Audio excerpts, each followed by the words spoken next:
Então, basicamente será um curso de história, né? Mas não só um curso de história, porque toda a história ela precisa estar fundamentada, bem fundamentada, em cima de uma filosofia da história. Uma má filosofia vai produzir uma má compreensão da história. Então a filosofia ela é mestra, né? E a rainha das ciências. Então a história, que é uma ciência humana, ela precisa estar fundamentada numa boa filosofia. Então essas coisas vão andar juntos, né? Então nós vamos falar um pouco de filosofia, nós vamos falar um pouco de antropologia, né? E essencialmente o nosso curso é um curso de história. Então eu vou seguir mais ou menos como eu fazia lá na missão lá de Vitória e como eu estou fazendo aqui no pré-seminário. A gente vai seguir mais ou menos a mesma linha, né? Então nós vamos tratar de história geral, desde os seus princípios, seus fundamentos, né? E vamos tratar também, juntamente com isso, da história sagrada. Então essa aqui é uma dica do Padre Joaquim. O Padre Joaquim dizia que não é bom que a gente separe a história sagrada da história geral. Essas coisas têm que caminhar juntos, porque senão fica parecendo que a história sagrada é uma espécie de coisa relacionada estritamente à Sagrada Escritura e não fatos históricos. E na realidade nós sabemos, né, que a Sagrada Escritura é, acima de tudo, né, é a palavra de Deus, mas é também um livro de história. Então, nós vamos tratar da história seguindo esse método e também fazendo uma divisão da história, não aquela divisão tradicional, aquela divisão da historiografia oficial, que faz aquela divisão, né, de história antiga, medieval, moderna, contemporânea, né? O centro da história é nosso Senhor Jesus Cristo, então nós vamos dividir a história em antes de Cristo e depois de Cristo somente, né? Que é o que importa para nós. São, né, os grandes momentos da história, o seu princípio, o seu meio, com a vinda de Nosso Senhor, e a sua consecução final, que é a segunda vinda de Nosso Senhor. Então, eu escolhi como tema de hoje, é um tema profundo e que vai exigir um pouquinho de vocês, da atenção de vocês, da concentração de vocês e também das anotações. É bom fazer as anotações. E por quê?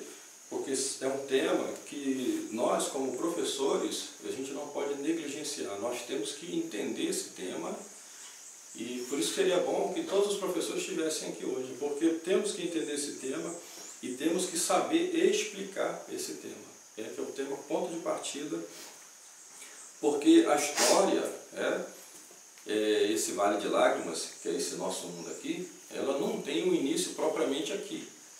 O início da história não é exatamente aqui. Assim como também o início do homem não é exatamente aqui. Então, a gente vai entender um pouco por que é que a história é distorcida pelos inimigos, né, de Deus, e porque justamente eles desconectam essa realidade sobrenatural, que é o fundamento da história. Eles desconectam isso porque são materialistas, né, e vão estabelecer uma narrativa histórica com base apenas no materialismo, na matéria, né? Por exemplo, é o que faz os marxistas, né? Os marxistas eles utilizam dessa narrativa histórica que eles chamam de materialismo histórico. Depois a gente vai ver com mais detalhe sobre isso. Então, primeira pergunta, né? O que é história? A história é uma ciência humana. Então existem ciências humanas, filosofia é uma ciência humana, antropologia é uma ciência humana, a filologia é uma ciência humana, mas a história é uma ciência humana com algo mais, porque ela vai estudar as ações do homem ao longo do tempo. Então tem algo mais na história. Então quando a gente entende que é uma ciência humana, aí a gente faz aquela pergunta, o que é o homem? Então esse é o fundamento da história, né? O objeto de história, o agente da história é o homem, mas a gente precisa entender o homem. Se a gente não entender o homem, a gente não entende a história. Primeira coisa importante sobre o homem é a questão da alma. Então esse aqui é o nosso primeiro problema, né? Nosso primeiro problema. Aí eu coloquei essas questões aí, porque são questões que sempre foram feitas desde o início da história, os homens sempre se perguntaram, né, sobre essas questões aqui. A morte acarreta a aniquilação da minha pessoa ou continuarei a existir após a morte? Esse tipo de pergunta faz a gente compreender logo de princípio que nós não estamos lidando aqui com questões materiais simplesmente, porque sempre foi uma questão pertinente para os homens, desde o princípio. Então, nós somos logo levados a pensar que o princípio fundamental da história é um princípio teológico, é uma questão teológica. Porque esse tipo de preocupação aqui não é uma questão materialista. Se assim fosse, os homens não se preocupariam com isso, viveriam as suas vidas. Então, os livros didáticos de história, eles sempre partem do princípio de que o motor da história, o fundamento da história é puramente material, e eles vão reduzir isso a uma causa econômica. E a religião, a questão teológica, passa a ser uma consequência disso. Eu estou dizendo aqui o contrário. Eu estou dizendo que o fundamento da história é a religião. É a religião. Por quê? Porque a preocupação de todo homem é com essa questão. Quando eu morrer, o que vai acontecer? Eu vou continuar existindo? Se a resposta for sim, que tipo de existência vai ser essa? Até que ponto esta existência, pós-morte, estará em continuidade com a minha vida presente? Vai haver uma continuidade dessa vida com a minha vida após a morte? Se eu tenho uma vida após a morte, vai haver uma continuidade? Eu vou ser a mesma pessoa ainda? O que eu vou ser depois da morte, Então, essas questões sempre se colocaram para os homens. O que eu sou, de onde vim, para onde irei.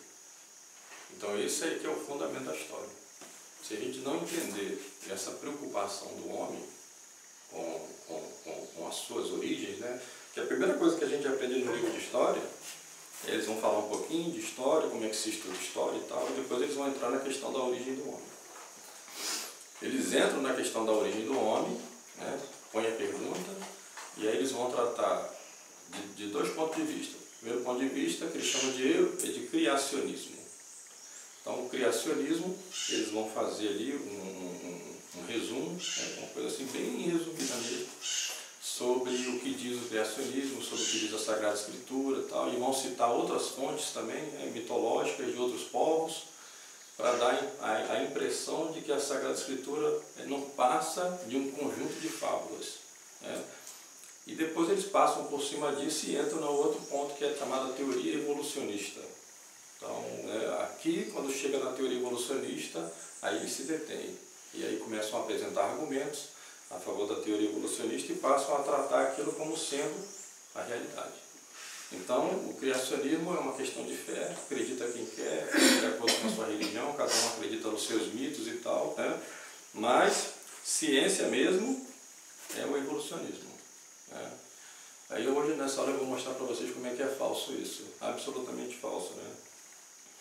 E por que é importante os professores entenderem essas coisas? Nós somos pessoas de ciência. Nós somos pessoas de ciência e a gente não pode ceder terreno. Se a gente começar a ceder terreno, o evolucionismo engole a gente. E depois nós vamos ver que é o contrário. O evolucionismo é mais uma, vamos dizer, religião entre aspas, porque não se fundamenta em absolutamente nada. É absolutamente falso o evolucionismo. Nós vamos ver que a verdadeira ciência está nisso que nós vamos explicar hoje. Pois não? É interessante o senhor falar sobre essa questão do evolucionismo e criacionismo, porque recentemente criou-se uma moda de que as duas teorias têm que ser apresentadas pelo livro. E até agora só se falou do criacionismo, do evolucionismo como fato dado.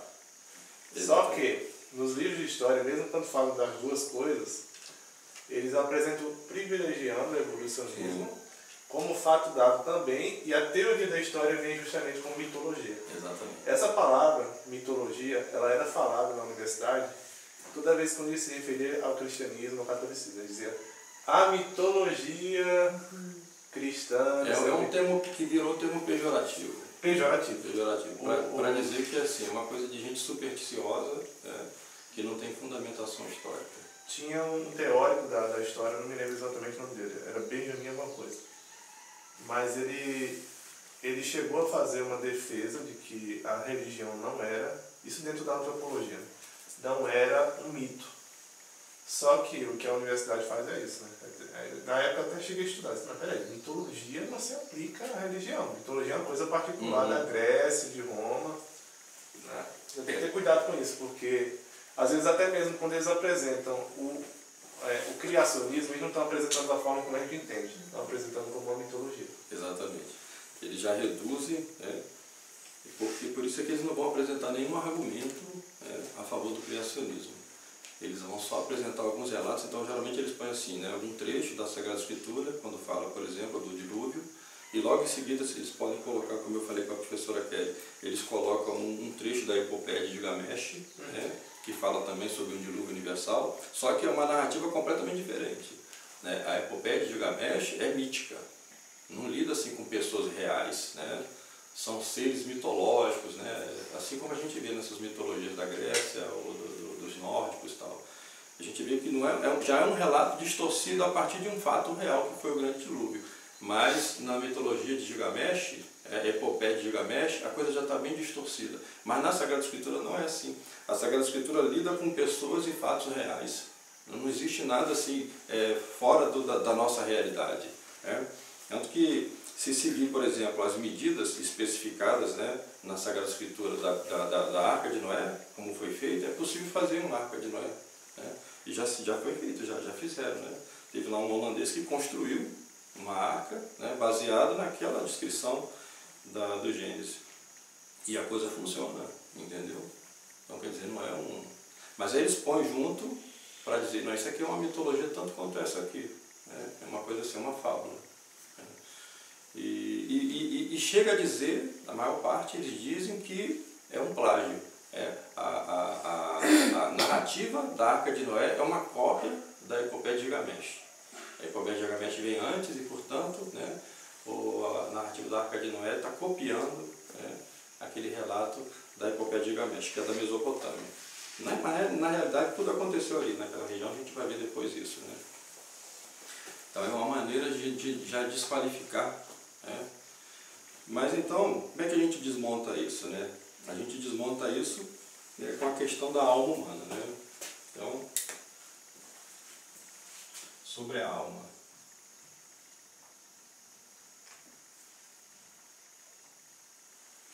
O homem tem uma alma ou o homem não tem uma alma?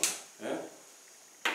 Ora, os antigos sempre souberam que existe no homem uma alma. Né? Os antigos sempre souberam disso. Por que sempre souberam disso? Isso é uma coisa que não se questiona historicamente. Só no dia de hoje, que essa maluquice, né, a partir, sobretudo, da má filosofia de Immanuel Kant. Né? Immanuel Kant era vamos colocar entre aspas, né? Porque quando a gente fala em filósofo moderno, a gente tem que colocar sempre umas aspas. Né? Porque nós vamos ver que essa gente não era filósofo, isso não tem filosofia nisso. Né? Porque é uma filosofia que nega o saber, nega a verdade, não pode ser filosofia. Filosofia significa justamente o amor à verdade, a busca pela verdade. Essa gente negava a verdade, então não pode ser filósofo. Né? Então, Immanuel Kant, ele tinha lá uma coisa que ele dizia que era o imperativo categórico. O imperativo categórico está no livro dele lá, Crítica à Razão Pura. No imperativo categórico, ele é considerado, Immanuel Kant, ele é considerado assim, o pessoal fala que é revolução copernicana na filosofia. Porque Nicolau Copérnico, né, é que vai usar esse termo pela primeira vez, revolução, no livro dele, quando ele fala da questão, né, do sistema heliocêntrico. Né. Depois a gente vai explicar isso lá quando falar de história moderna. Então, esses autores modernos vão se referir a Immanuel Kant como sendo, né, ele, né, que produziu essa revolução na filosofia. E de fato né, mas uma revolução no sentido da palavra, né, no sentido exato que se usa hoje, né, destruição da filosofia. Então o imperativo categórico dizia que a alma existe, Então ele dizia assim, isso não é importante. Né? Não tem a menor importância saber se a alma existe ou se não existe. Porque é uma coisa que não se pode provar que a alma existe. Se não se pode provar que a alma existe, né, ele diz assim, né, não se pode provar empiricamente, porque para essa gente, as coisas só se pode provar se você tiver um laboratório, para você fazer pesquisa ali, né, experiência, que chama experiência empírica, e a partir daquela experiência, você comprova um fato e pronto, aquilo é ciência. Né? Nós vamos ver que a ciência não se fundamenta só nisso. Mas, então ele dizia, se você não pode demonstrar a existência da alma, então é melhor não se debruçar sobre essa questão, deixe isso de lado, né? Só que o problema é que se a gente desconsidera a existência da alma humana e a imortalidade da alma humana, que uma coisa está ligada à outra, e nós vamos ver também como é que uma coisa está relacionada à outra, como é que fica a questão moral? Porque nós sabemos que isso é fundamental para a nossa existência. Ora, se vive de maneira diferente. Se você acredita que não tem alma, que é só essa vida aqui, você vai viver de uma maneira. Se você sabe que existe uma alma, e que essa nossa vida aqui está relacionada a essa sobrevivência da nossa alma após a morte, você vai viver de outra maneira. Né?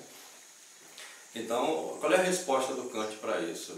Isso daí, a gente não se preocupa com a alma, não tem a menor importância se tem alma ou se não tem, mas a gente deve fazer o bem. Por que a gente deve fazer o bem? Porque o bem, ele colabora para o bom funcionamento da sociedade.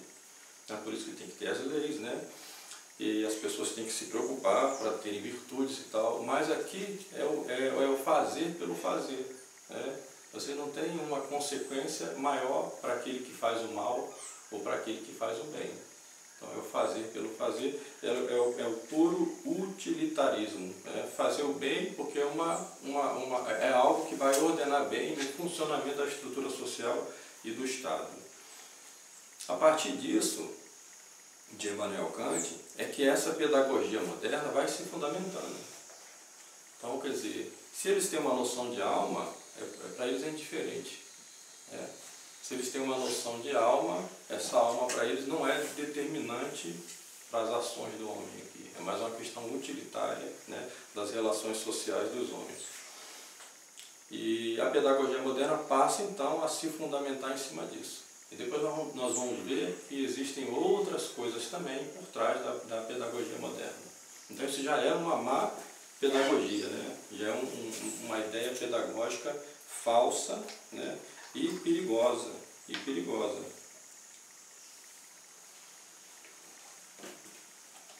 Agora, como é que não é possível demonstrar a existência da alma? É possível demonstrar a existência da alma, só que, né, não de maneira empírica, mas usando um raciocínio, daí porque, né, quem se ocupa disso é a metafísica é o estudo, né, é a ciência que estuda o ser, né, que essencialmente é isso que é a nossa alma. E como é que a gente demonstra isso? A gente pode demonstrar isso pela razão natural. Assim como os gregos conseguiram, né, fazer essa demonstração da existência da alma e também da existência de Deus, que é o mesmo princípio, né, usando a razão natural, Por isso é que nós temos que estudar, por isso é que os professores, antes de mais nada, eles têm que estudar essas coisas. Eles precisam conhecer essas coisas, eles precisam ter os argumentos, né, por duas razões. Primeiro, que Deus quer isso de nós. Deus quer que a gente compreenda as coisas, por isso que fez o homem dotado de razão, a razão natural. Então Deus quer que nós tenhamos os argumentos. Nosso Senhor Jesus Cristo, quando fazia milagres, os milagres de Nosso Senhor Jesus Cristo eram argumentos para que as pessoas pensassem. Vocês, por exemplo, têm em consideração aquele milagre que o Nosso Senhor faz quando lá chega, ele está numa cidade, está numa casa e está abarrotado de gente, né? Todo mundo queria ver ele, e ali vem um pessoal carregando uma pessoa que sofria de uma deficiência física e vivia sobre uma cama. E eles não conseguem entrar, porque a multidão era tanta que eles não conseguem entrar na casa. Então eles têm uma ideia de subir pelo telhado, né, tira, naquela época as telhas não eram como hoje, né? Eram mais assim feitas com palhas e tal. Então eles vão remover aquilo e vão descer pelo telhado lá, né? Como é que chamava aquilo que o Murilo? Não era exatamente uma cama, né? É como uma maca, né? Acho que era catre que chamava, né? Descia ali, e aí o doente lá pede para Nosso Senhor curar ele, né? Aí Nosso Senhor se compadece daquela situação dele e vê também o esforço que eles tiveram, né? E ele fala assim, teus pecados são perdoados. E se escandaliza, né? Os fariseus que ali estavam, ficam escandalizados, né? Eles falam, como é que esse homem fala uma coisa dessa, né? Quem que é ele para dizer que os pecados estão perdoados? Porque só quem pode perdoar pecado é Deus. E aí, mas Nosso Senhor conhece o coração deles, sabe o que eles estão pensando, e Nosso Senhor diz assim, o que é mais fácil dizer? Teus pecados estão perdoados ou levanta-te e anda? Olha como é que faz a pessoa pensar, né? Então, o que eles vão pensar? Ora, evidentemente que é muito mais fácil falar, teus pecados estão perdoados, porque isso você não precisa demonstrar. É como se fosse um milagre invisível, ninguém viu, né? Teus pecados estão perdoados, se estão perdoados ou se não estão, ninguém está vendo. Mas se ele fala, levanta-te e anda, e a pessoa não anda, aí fica provado, né? O charlatanismo, né? Então o que é mais fácil falar? O mais fácil falar é, teus pecados estão perdoados. Aí Nosso Senhor disse, mas para que vocês saibam que o Filho do Homem tem poder sobre a terra, aí ele manda o homem levantar e ir embora. Aí ele levanta, fica curado e vai embora. Então isso para fazer as pessoas pensarem que, bom, se só quem pode perdoar os pecados é Deus, e esse homem consegue curar um aleijado e consegue ressuscitar um morto, e essas coisas só Deus é que pode fazer, então esse homem é Deus. Então o milagre como argumento para fazer as pessoas pensarem, Nosso Senhor quer isso de nós, Ele quer que nós tenhamos esses argumentos. Por quê? Porque primeiro que Ele conhece a nossa natureza e sabe da nossa fraqueza. Se a gente não tem argumento para sustentar a nossa fé, a gente perde a fé. Sobretudo nos momentos de fraqueza, né? Eu vou dizer para vocês aqui um exemplo comigo, né? Eu sou uma pessoa que não sou tão piedoso como minha esposa. Minha esposa é muito mais piedosa do que eu. Mas eu penso muito, né? E uma das coisas que me convenceu, né, sobre a nossa fé, e é uma prova real da nossa fé, né, é o Santo Sudário. Então, quando eu comecei a estudar o Santo, me deu uma alegria, me deu uma felicidade muito grande, porque eu concluí, né, Nosso Senhor ressuscitou. E tem uma prova para isso, tem uma prova material, né? Nosso Senhor deixou uma prova da sua ressurreição. É preciso ser muito idiota e ser muito estúpido para dizer que o Santo Sudário é uma fraude, ou para dizer que o Santo Sudário, né, não é prova de nada. Então, só uma pessoa que tem muita ignorância, muita má vontade e nunca parou para estudar o assunto. E qualquer pessoa honesta que estudar o assunto, né, vai se converter, porque é uma prova científica da ressurreição de Nosso Senhor. É uma prova científica. Então, quando eu estudei o Santo Sudário, eu fui verificando aqui, né? E é interessante porque antes do século XX, o Santo Sudário, as pessoas não precisavam, né, de fazer estudos no Santo Sudário para poder concluir de que aquilo é uma prova científica, da ressurreição, porque as pessoas tinham fé, né?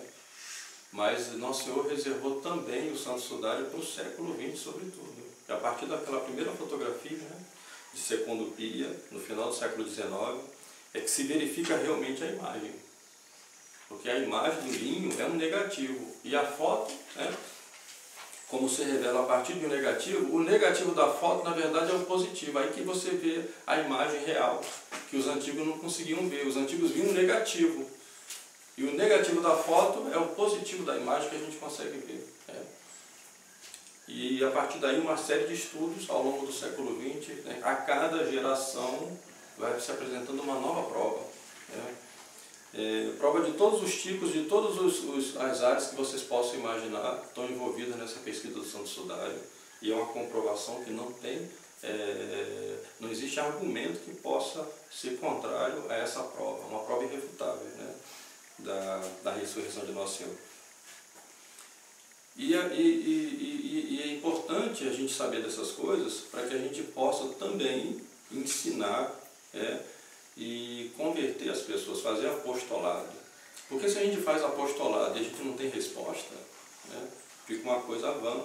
Né? A gente precisa ter as respostas, a gente precisa também tirar, sobretudo os nossos alunos. Os nossos alunos têm muitas perguntas para fazer. E o mundo apresenta algumas respostas que são falsas, mas que podem seduzir eles. E se a gente não sabe desarmar isso, né, se o seu filho te faz uma pergunta, o teu aluno te faz uma pergunta e você não tem uma resposta para dar para ele, ele vai se pegar a resposta que o mundo está dando. Né? E a resposta que o mundo está dando para ele, nós vamos ver que são respostas que não têm fundamento. E nós podemos desmontar essas respostas com muita facilidade. Não é difícil. Então, não tenham medo de estudar o assunto, porque não é tão complicado assim. O problema é que o mundo moderno vive numa cegueira tão grande que eles partem do princípio, né, de que religião seria como uma espécie de preferência, como por exemplo no caso do futebol, cada um torce para o seu time e tal. É uma questão que envolve sentimento, não envolve razão, e que portanto não se pode discutir isso. Acontece que existe ciência aqui. Existe ciência aqui, é por isso que nós temos que entender. Então vamos lá, né? Primeira questão importante sobre a questão da alma é compreender que nós sabemos naturalmente que existe uma alma. E como é que nós sabemos naturalmente que existe uma alma no homem, né? Porque todos os homens, eles têm a vontade de viver. Mas a vontade de viver do homem não é como a vontade dos animais. A vontade dos animais de viver, ela está relacionada aos sentidos. Portanto, o animal, de uma certa forma, ele está preso ao tempo e ao espaço. Não existe no animal uma necessidade de vida fora do tempo e fora do espaço. O animal, ele sente aquele momento. Se você pega lá o cachorrinho lá para abater, né, para matar o bichinho, ou uma galinha que vai pegar para matar, a galinha não está pensando que daqui a poucos segundos ela vai morrer.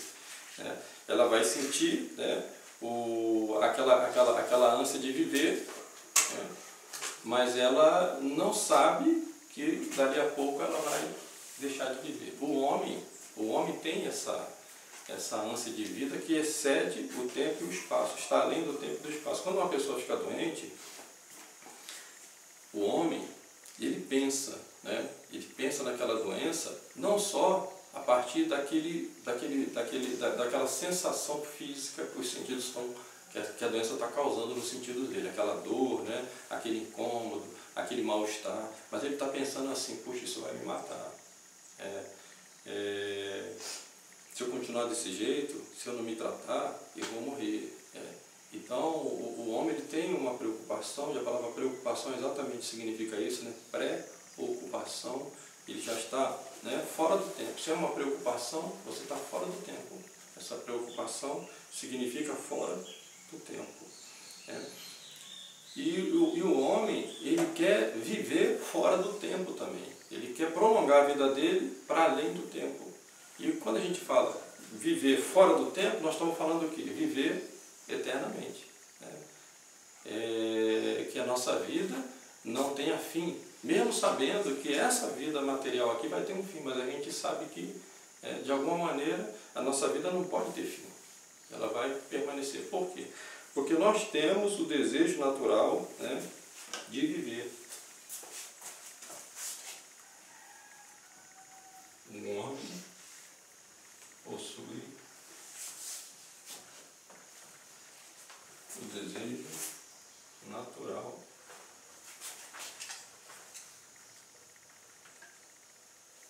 de viver fora do tempo.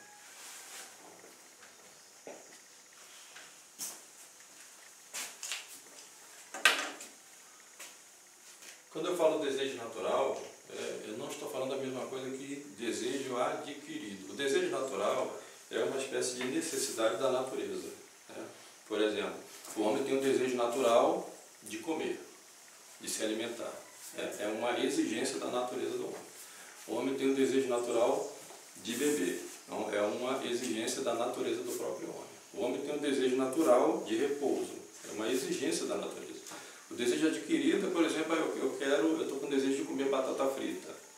Eu estou com desejo de comer um bife acebolado. Só coisa que eu não posso, né? Mas então, esse é um desejo adquirido, né? A gente pode ou não pode. Mas o desejo natural é uma espécie de uma exigência da própria natureza. Não dá para entender a diferença, né? Então, a vida, além do tempo, é um desejo natural do homem. Para todo desejo natural, tem que haver um correspondente.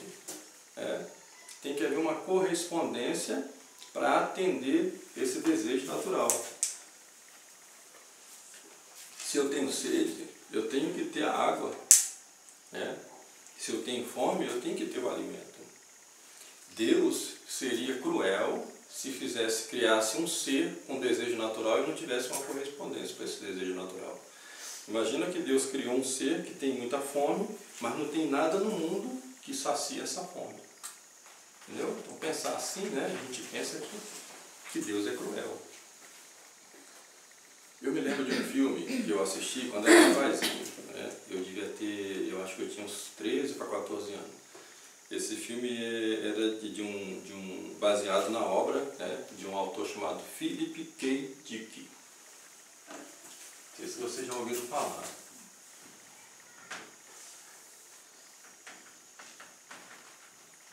O filme chamava Blade Runner, Caçador de Androides. Era um filme de muito sucesso, fez muito sucesso nos anos 80. E eu fui assistir esse filme com um amigo meu, de escola. O nome dele era José Carlos. Eu assisti o filme com ele tinha a minha idade, e depois do filme, o filme não me causou muita impressão. Eu era mais bobinho do que ele era mais esperto que eu. Porque eu, quando assisti esse filme, eu estava mais assim, impressionado com os efeitos especiais, né? Aquela questão técnica que tem nos filmes de Hollywood. Né? Os filmes de Hollywood seduzem muito os jovens, por causa de todo esse aparato técnico que tem, porque eles conseguem criar uma realidade, né, a partir de estúdio, né, a partir de efeitos especiais. Naquela época os efeitos especiais não estavam tão avançados quanto hoje.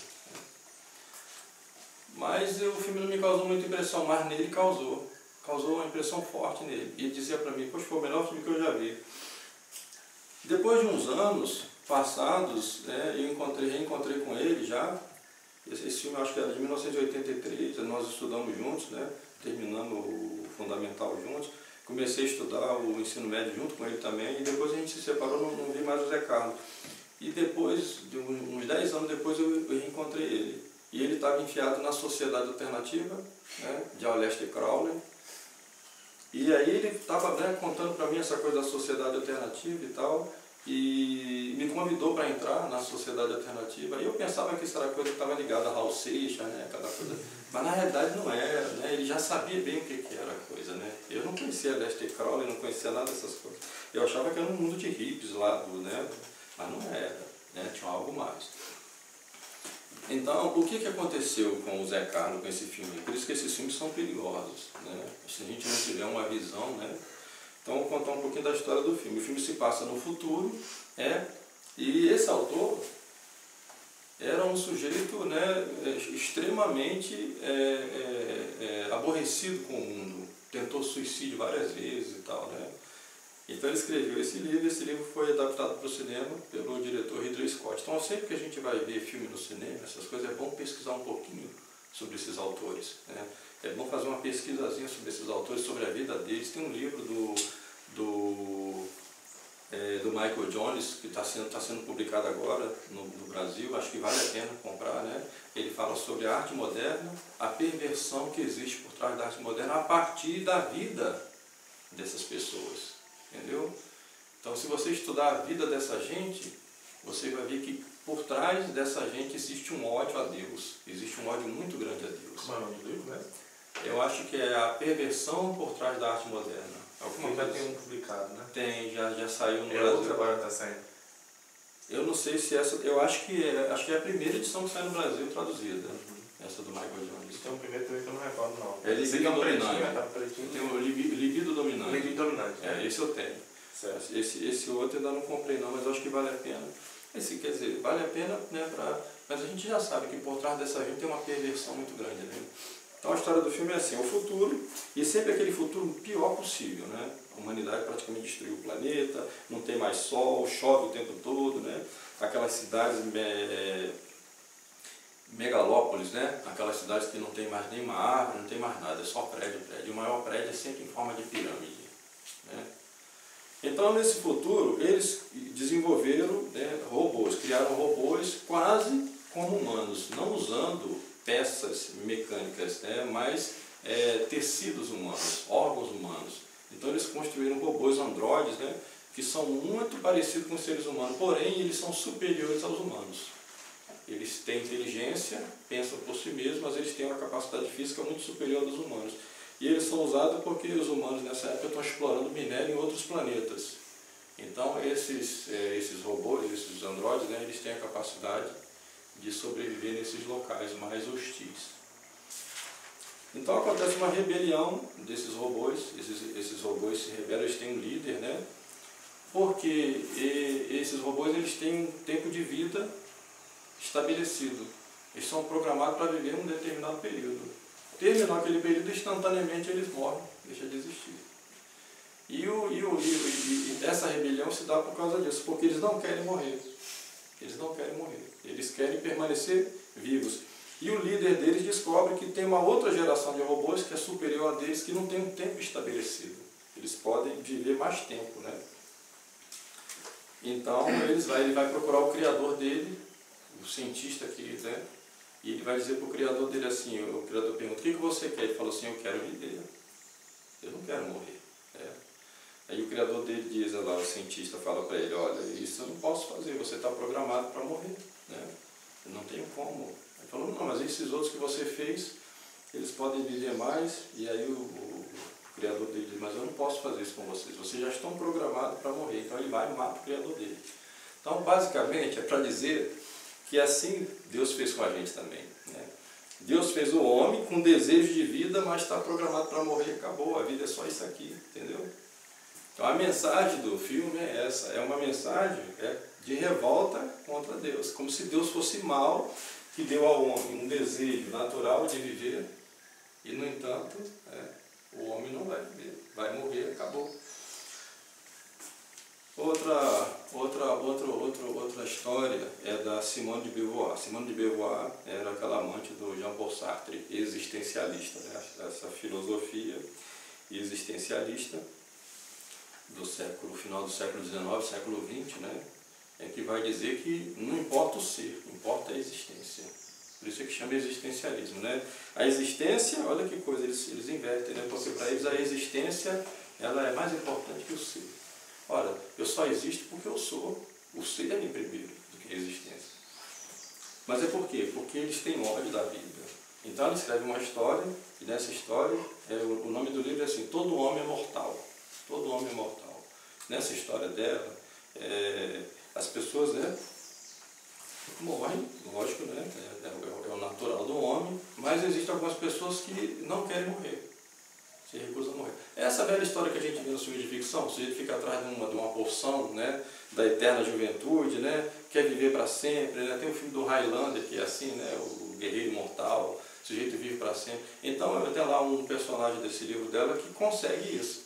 Ele consegue uma porção mágica para poder viver para sempre. E aí o cara que faz a porção diz para ele, só tem um problema, você vai tomar a porção, mas não tem como reverter mais, você vai viver e não vai morrer nunca. Aí ele fala, não, eu quero. E aí ele toma a poção e pronto, aí fica vivendo para sempre. Então, o que acontece com ele? Ele casa, tem filho, aí vê a mulher morrer, vê os filhos morrer, né? Aí ele vai, some um pouquinho, depois ele reaparece de novo, casa de novo, tem filho. Então essa coisa fica... Aí chega uma hora que ele diz assim, a vida é uma agonia, insuportável viver. Então isso é para dizer para nós que a nossa vida é assim também, é uma agonia, que essa vida aqui não vale ser vivida. Que esse peso da existência massacra os homens. Né? Você vê como é que é louco essas coisas, como é que é louco e como é contrário à razão natural. Né? Então nós temos o desejo natural de viver e Deus dá esse correspondente. Isso é uma prova da existência da alma. Pois não? Assim como algumas heresias na história, né? Sempre essas ideias elas tendem à aniquilação. Sim. Porque é uma coisa diabólica. Vai levar ao suicídio. Leva ao suicídio, leva à aniquilação. Você vê, por exemplo, as grandes heresias que surgiram aí no começo do cristianismo, né? A tendência delas era essa, né? A aniquilação. Levava uma pessoa a abortar, levava uma pessoa a se comportar querendo a morte, a se comportar levando, por exemplo, a penitência a um ponto em que o corpo é massacrado, né? Era o caso dos cátaros. Os cátaros principalmente faziam isso, os obedientes, né? E às vezes passavam, né, por cristãos, porque nós vamos ver, né, que são coisas fáceis de confundir. Por exemplo, né, nós vemos a Sagrada Escritura dizendo, né, e livros de santo dizendo também, dessa questão do corpo e da alma, né, aí nós vamos ver, eu vou fazer um resumo histórico da questão e a gente vai entendendo, né, uma espécie de oposição entre o corpo e a alma, né. Então, essas heresias vão dizer que essa oposição existe, né, porque o corpo é inimigo da alma e que a alma, portanto, precisa se libertar desse corpo. Então nós vamos ver que ao longo da história, né, vários povos que acreditavam na existência da alma, mas faziam essa separação, essa oposição entre o corpo e a alma. Quando a Sagrada Escritura, São Paulo diz, né, ou quando os santos falam dessa oposição, é porque o pecado original é que desordenou essa relação, né, entre o corpo e a alma. Né? Mas Deus não fez uma oposição entre o corpo e a alma. Acontece que a alma tem que ser a senhora e o corpo o servo. Né? É a alma que tem que mandar no corpo, não é o corpo que tem que mandar na alma. E o pecado original ele desordena isso. Né? Então, mas é muito fácil tomar isso, né, e aplicar esse outro sentido, de que existe uma oposição, né, em que a alma precisa se libertar do corpo. Faz pergunta? Sim, então, professor, a diferença interessante, né? Quando a gente é católico, né, aprende exatamente o que é a alma, né? E quando fala, né, que o corpo possui um desejo natural de viver fora do tempo, igual esse homem que quis viver eternamente, chegou uma hora assim que ele não queria mais. Porque né? estava vivendo só no tempo.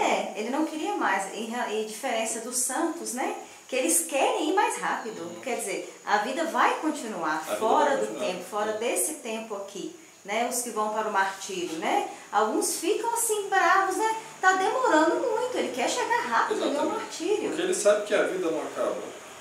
Isso, a morte é simplesmente essa separação. Então, é uma diferença enorme, né? Diferença enorme. Porque assim, entendeu, né? Possui o desejo natural, né? A alma fora do tempo, mas é tão mais gratificante o outro lado, né? Viver eternamente, ter a visão beatífica, porque já quer logo sair desse tempo aqui. Mas não é porque, né? Não é porque os santos eles tinham ódio do corpo, né? Mas é que eles compreendem, né? Que a vida eterna, a vida da alma é que é o mais importante, né? E que vai haver, depois nós vamos falar também, né, da ressurreição da carne, né? Eu vou explicar um pouquinho disso se der tempo hoje ainda. Né? Mas então vamos ver então, a questão histórica, né? Vamos ver a questão histórica aqui, a gente entender o desenrolar disso ao longo do tempo, né? Então, no mundo antigo, o paganismo, né? O paganismo, eles vão ter uma concepção de alma, né? Já dentro dessa distorção. Ninguém negava a existência da alma, só os loucos do mundo moderno é que vão negar. Porque eu falo assim, não tem como provar em laboratório, logo a alma não existe. Nós vamos ver que tem como provar a existência da alma, não precisa ser para o laboratório, né? Porque existem dois raciocínios, dois tipos de raciocínio que se pode fazer, né?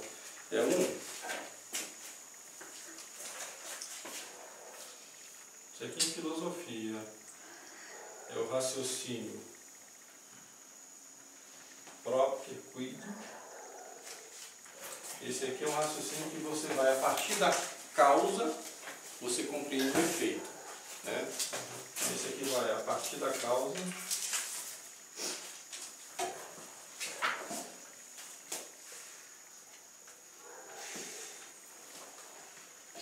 se compreende o efeito. Então, por exemplo, lá, né, você viu um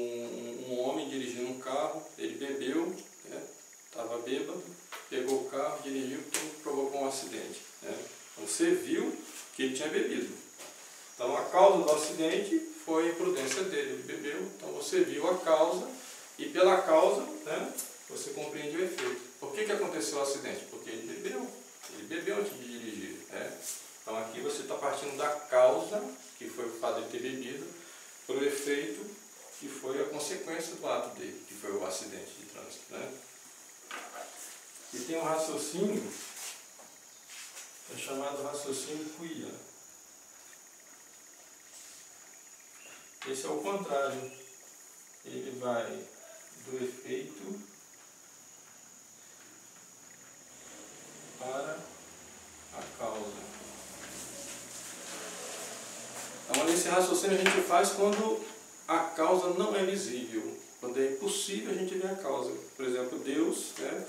Nós não podemos ver Deus. Mas como é que a gente sabe que Deus existe? Então a gente faz esse raciocínio. A partir dos efeitos, a gente vai chegando a Deus. Mesma coisa com a alma. A gente não pode ver a alma é invisível. Então como é que a gente pode explicar que a alma existe? Né? A partir dos efeitos.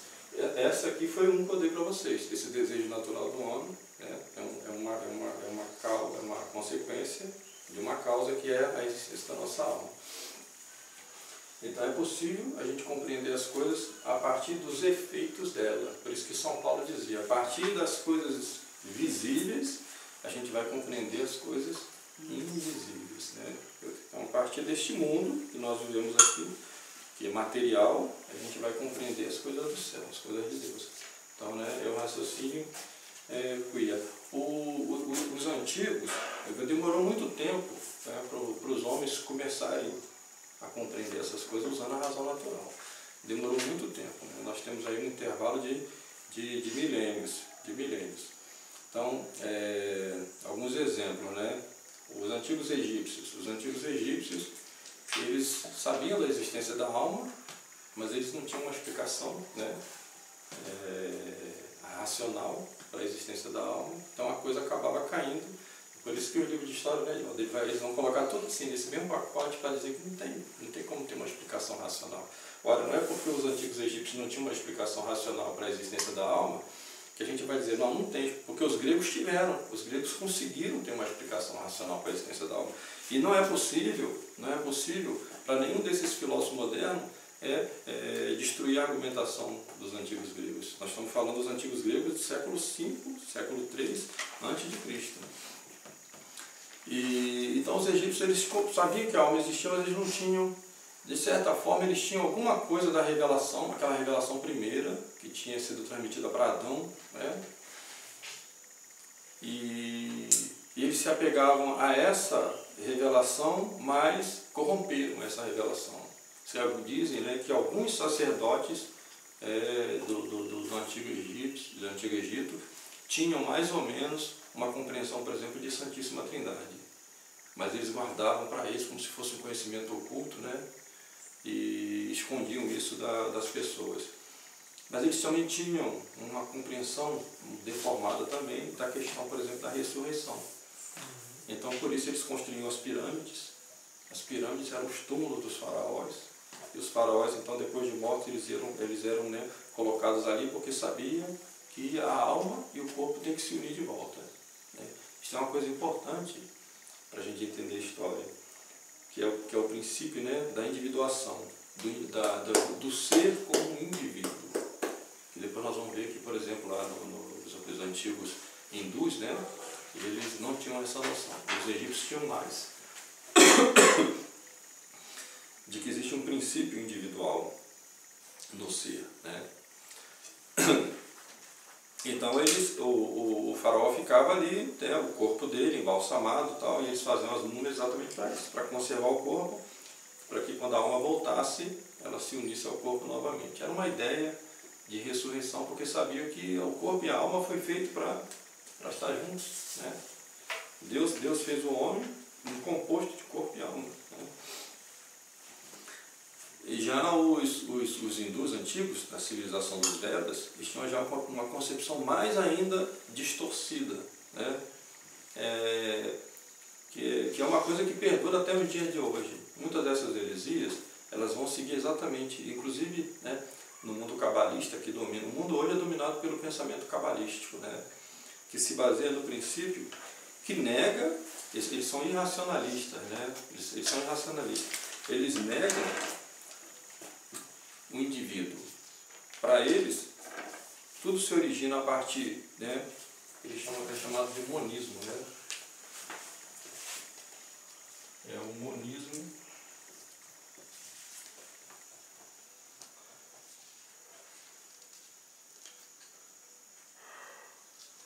do xamanismo.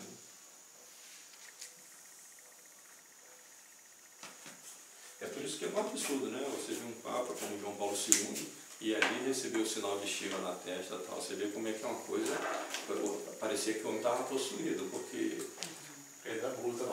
onde é que está a inteligência da pessoa? Né?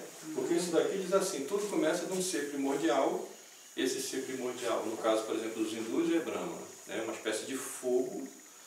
Olha, como é que um Papa vai acreditar numa coisa dessa? Ele vai lá receber o sinal de Shiva, né? O fogo. Esse fogo, então, né? Ele vai se desfazer e dele vão sair várias centelhas, as centelhas divinas, né? Que são os Atman. E essas centelhas divinas, então, elas ficam aprisionadas na matéria, nesse mundo material. Então, tudo que é material tem uma centelha divina. Então, aí vem a ideia do panteísmo, né? Tudo é divino, tudo é divino, né? E nós vamos ver como é que Aristóteles, que vivia no mundo pagão, destrói por completo essa ideia do panteísmo que hoje o Papa Francisco defende. O Aristóteles viveu 1.300 anos, 300 anos antes de Cristo, ou seja, né, 2.300 anos atrás. E hoje o Papa Francisco acreditando nesse negócio do xamanismo. Né? Só para explicar então, o panteísmo seria o quê? Enxergar em cada ser vivo, né? Mesmo em seres inanimados, uma centelha divina. É o caso, por exemplo, da adoração das vacas lá. Exatamente. É o caso da adoração dos ratos, né? Tem templos de ratos lá na Índia, né? Tem templos para tudo. Eu acho que, se eu não me engano, é coisa de 300 mil divindades. Não posso enganar, mas deve ser isso, né? É por isso que... E sempre surgem metáforas, por assim dizer, dessas divindades. Sempre a união delas e surge uma terceira. Porque tudo é divino, né? Tudo é emanação de Brahma, né? Acontece que essas coisas caem, né, neste mundo material, aprisionadas, por isso essa oposição do divino que está aprisionado na matéria. Então a alma e o corpo são inimigos, né? E essa prisão, então, ela exige que o homem morra e reencarne, É chamada doutrina da metempsicose, que é o espiritismo, né, de Allan Kardec, vai pegar isso, né, e vai trazer para o mundo moderno, né, do século XIX e tal, e essa coisa se difundiu, né, lamentavelmente. Pelo menos vocês vão conhecer no nosso ciclo de amizade pelo menos 1, 2, 3 pessoas que acreditam nisso, né, acreditam nessa doutrina, né, da metempsicose. Então, era assim, né, no mundo antigo. De um lado, esse panteísmo que confunde, né, o Criador e criatura, porque para eles, né, o Criador, a substância das criaturas é a mesma do Criador, a substância divina, está em tudo, né, e acaba caindo também nesse gnosticismo de dizer que existe uma divindade aprisionada e, portanto, uma oposição entre aquilo que é imaterial e aquilo que é material, uma espécie de guerra cósmica, né? E que aquilo que é imaterial, por ser divino, precisa se libertar do que é material, como se a alma fosse inimiga do corpo. Então vai ser assim no mundo antigo, né? Quem vai começar a mudar isso são os gregos. Papai não diz. Professor, acho que podia relembrar, né, e ensinar para quem está aqui, relembrar a gente que pegou. O senhor explicou bem, deu para entender isso aí bem, quando o senhor falou daquela língua bífida, da serpente, que é da serpente, né, ambígua, né? Porque aí vem falando da gnose e do panteísmo. Exatamente. Né? Eu acho que foi Satanás, né? O Satanás, ele também é um agente da história. Isso também é um outro problema dos historiadores, né? Os historiadores, eles negam, né, esse fundo sobrenatural da história, né, essa origem do homem que é sobrenatural. Porque se o homem tem alma, evidentemente que, né, a origem do homem não está na matéria. Existe uma origem imaterial para o homem. Nós vamos ver isso daqui a pouquinho. E eles negam também, vão negar a providência divina e vão negar também o demônio na história. Né? Então, se negar o demônio na história, né, existe a ação do demônio na história. Então, é isso que a Cristina falou, né? Por isso que o demônio, o símbolo dele é a serpente, e a serpente, ela tem aquela língua bipartida, né? A língua bífida. Porque o demônio sabe contar a mesma mentira de maneiras diferentes, né? Porque ele sabe que existem pessoas diferentes, né? Existem categorias de homem diferentes. Então ele conta uma mentira, uma categoria de homem, e conta uma outra mentira, a mesma mentira, mas de uma outra forma, né? Para essa outra categoria de homem. A maior parte das pessoas, elas são materialistas, elas pouco estão preocupadas com a vida eterna, né? Com salvação de alma, elas estão mais preocupadas com esse mundo material, e em usufruir desse mundo, né? Tirar os proveitos desse mundo. Então essas pessoas se preocupam muito pouco com espiritualidade, tem um pouquinho, porque isso é natural do homem, né? Esse desejo pela vida eterna, mas as pessoas parecem que não querem pensar nisso. Então elas vão, né? Elas vão refreando e deixando de lado esse desejo natural pela vida eterna para se apegar às coisas desse mundo aqui. Então esses são os panteístas. Então para essas pessoas o demônio vai contar a mentira do panteísmo. Não, só existe a matéria, né? E a matéria ela é divina, então vamos cultuar a matéria. Então as pessoas, isso aqui era chamada idolatria, que a Sagrada Escritura chama de idolatria. Idolatria é exatamente isso, né? É esse culto, esse apego, essa divinização que o homem faz pela matéria, pelo que é material. O mundo de hoje é um mundo, né, completamente paganizado e idolátrico. Eu falei naquele curso que eu dou da religião do Vaticano II, né, que ela é idolátrica, porque ela idolatra o homem. E o próprio concílio reconhece isso, porque o concílio diz, né, que é uma religião para o homem. Ora, se o homem é criatura, portanto, então, é uma religião para a criatura, é uma religião idolátrica. Né? E a idolatria é um pecado gravíssimo, porque vai direto contra o primeiro mandamento. Né? Então, é uma divinização do homem. Então, por outro lado, tem aquelas pessoas que buscam a espiritualidade. Né? Elas buscam a espiritualidade, mas elas também não querem a verdade. Elas não querem buscar a espiritualidade, porque nós temos que buscar a espiritualidade, mas nós temos que usar a nossa razão natural para explicar a nossa espiritualidade. Deus fez o homem criatura racional. Se o homem é uma criatura racional, se o homem tem uma espiritualidade, Deus quer que o homem, pela sua razão natural, possa explicar, né, as coisas que têm uma natureza espiritual. E, no entanto, essa gente não quer isso. Eles querem acreditar em coisas, né, em fábulas que simplesmente são irracionais, são irracionalistas. Não tem como se explicar. Né? Por exemplo, a metempsicose, qual é a explicação que se dá para uma coisa dessa? Né? Essa doutrina da reencarnação, qual é a explicação racional que se dá para isso? Não, você acredita, simplesmente você acredita. E aí sim, é uma fé cega, entendeu? É uma coisa absurda. Então, para essas pessoas, o demônio vai contar essa outra mentira, que é a mentira da gnose. Então, a gnose, ela é irracionalista, ela é antimetafísica, né? Como nós vimos aqui no filme do Blade Runner, né? Por que é antimetafísica? Porque ela odeia o ser. Ela é pela existência, mas ela odeia o ser. Então, ela é antimetafísica, porque a metafísica explica o que é o ser. Nós vamos ver agora aqui, né, essa explicação do ser a partir da filosofia grega. Né? Então, isso é uma coisa irracional, é uma coisa antimetafísica. E o panteísmo é diferente. O panteísmo já é racionalista, não racional, racionalista. Porque para eles tudo pode se explicar pela razão, e o que não se explica pela razão não serve. Né? E nós sabemos que isso é falso, porque a razão pode explicar, mas tem coisa que a razão não explica, porque são os mistérios que a gente só sabe pela revelação divina. Por que a nossa razão não é capaz de compreender tudo? Né? Porque existe um limite para a nossa razão. Existe um limite. Né? Então, essas coisas que estão fora do alcance da nossa razão, a gente sabe pela revelação divina. São os mistérios. Né? A palavra mistério aqui significa isso. É aquilo que está acima da nossa razão natural. E os racionalistas negam isso. Para eles, se a razão natural não consegue compreender, é porque não existe. Por isso a questão da Santíssima Trindade. Né? Então são coisas que a gente sabe pela revelação. Então vai ser necessário, né, séculos, milênios, até chegar na filosofia grega. Então, os gregos é que vão começando, né, a construir esse pensamento e vão finalmente, né, conseguir explicar essa questão da alma. Então, quando a gente fala da existência da alma, né, e que a alma é imortal, nós não estamos falando de uma novidade, nós estamos falando de uma coisa que os gregos já sabiam há 1500 anos atrás. O primeiro deles foi Sócrates, né? Sócrates é que vai dar esse, vamos dizer assim, esse pontapé inicial para a coisa, né? Então, Sócrates, ele foi condenado à morte porque ele ensinava essas coisas e ele, né, por isso ele foi acusado de corromper a juventude, né? Então ele é julgado e condenado à morte. Sócrates não escreveu nada, nós sabemos, né, o pensamento de Sócrates, porque Platão, que era aluno dele, era discípulo dele, escreveu lá nos Diálogos. Então a gente sabe como é que foi o julgamento dele. No julgamento dele, ele que fez a sua própria defesa, né? E depois ele é condenado à morte. E a condenação à morte é engraçada porque ele tinha que beber veneno. Então o veneno cicuta, né?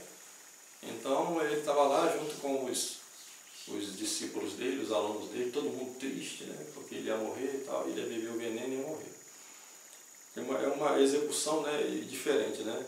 Tomava o veneno lá e ficava todo mundo ali perto dele.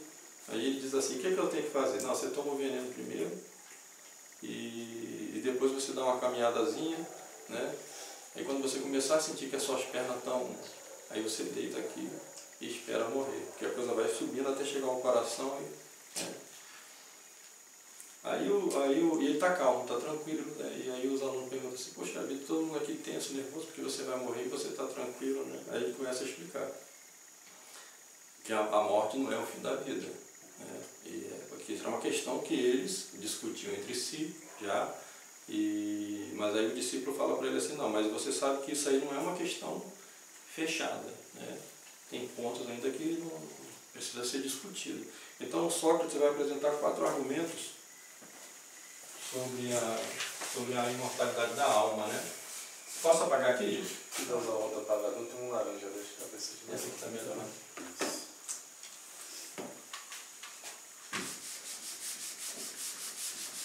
Depois vocês dêem uma olhada na hora aí para a gente ir controlando a hora aqui.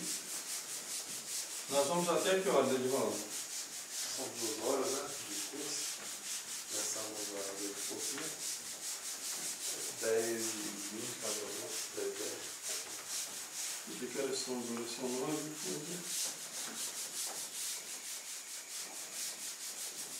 Então, vem os argumentos de Sócrates.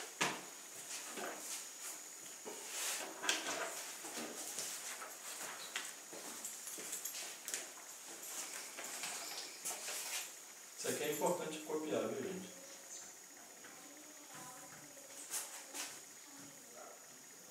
Isso sobre a existência da alma. Sim. Ele vai explicar a questão de por que a alma é imortal, né? Porque se a alma existe, né, nós vamos ver que é uma consequência lógica também. Se a alma existe, é uma consequência lógica que ela seja imortal. Né? Nós vamos ver. E também é uma coisa que a gente consegue, pela razão, a gente consegue verificar. Né? Então, o primeiro argumento dele é a crença no ciclo eterno dos contrários.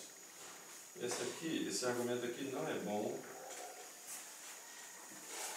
porque ele está sob a influência, né? Naquela época, a influência órfica, né? Eu já expliquei para o Cadu o que era o orfismo, né, Cadu? Você lembra? Isso. Eu vou explicar aqui para eles, que é a questão da metempsicose.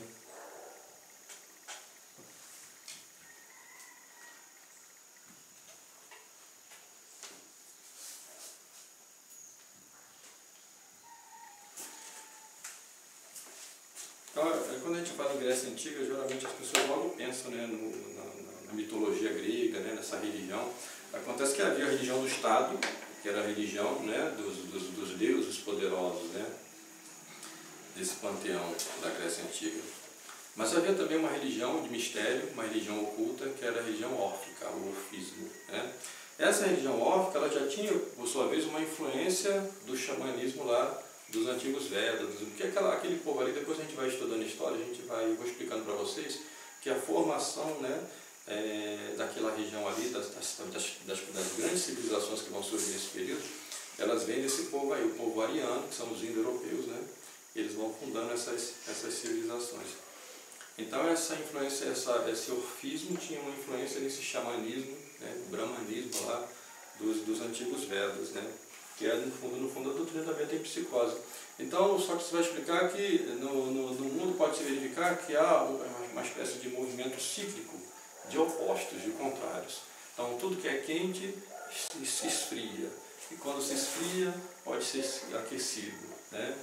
Aí ele vai explicando, né? Então ele vai até chegar na questão da vida e da morte. Então tudo que é vivo morre, e aquilo que morre, né, de alguma forma volta à vida de novo através desse ciclo, né? Esse ciclo natural de contrários. A água do mar sobe, evapora, vai para o céu e depois desce a chuva, né? Então são ciclos de contrário. Um argumento que é mais de fundo religioso, como nós vimos aí, né? Mais de fundo gnóstico, por causa da influência órfica, que era muito presente no pensamento grego nessa época aqui, né? Então esse argumento dele é fraco, não é um argumento bom. Depois o segundo argumento dele é a doutrina da reminiscência. Mas embora esse argumento do Sócrates seja um argumento, do ponto de vista da razão natural, um argumento que está mais relacionado a uma crença religiosa e falsa, né? Ele permanece até hoje. Isso aqui, muita gente pensa assim ainda. Você veja, por exemplo, a Sociedade Teosófica da Madame Blavatsky, e o próprio nazismo tem um pouco disso aqui, né? Você pega a suástica nazista, né? A suástica nazista, que é uma representação daquele símbolo da civilização dos Vedas, né? E não foi inventado, né, pelos nazistas, mas aproveitou. A Sociedade Teosófica já usava aqui o ciclo de contrário. Né? Agora, esse símbolo, o Hitler vai adotá-lo por questões ocultas ou realmente só foi casuístico? Eu penso que no caso do Hitler ele vai adotar esse símbolo aqui por uma questão de estética. Porque o símbolo já era usado pela Sociedade Thule, que é a fundadora do Partido Nacional Socialista. Então quando ele entra no partido, ele não fundou o partido, né? Ele se filiou ao partido. Então quando ele entra, isso aqui já existia. Só que ele vai achar que isso aqui, como forma de propaganda, cai bem, porque ele tinha, né, essa veia publicitária. Na mocidade dele lá em Viena, ele vivia às custas disso, né? Então ele fazia campanha publicitária, ele fazia cartaz, ele pintava aquarela, né? E fazia para marca de sabão. Então ele tinha essa visão de logomarca, entendeu? Ele tinha esse senso.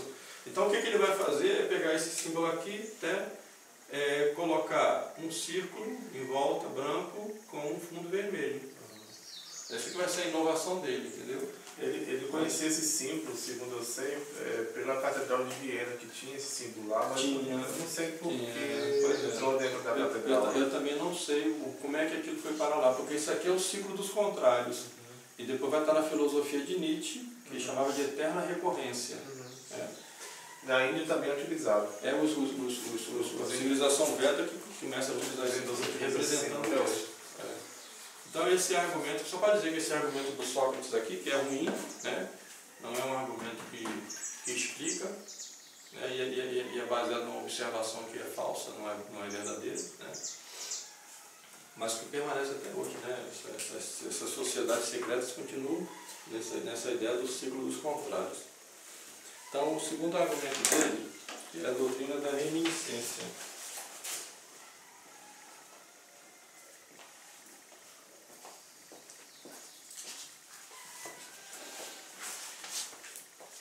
O Sócrates, ele tinha um método de ensino que ele chamava de maiêutica.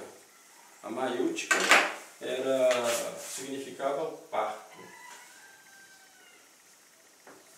A mãe dele era parteira, né? E como é que funcionava a maiêutica? Ele ensinava fazendo perguntas.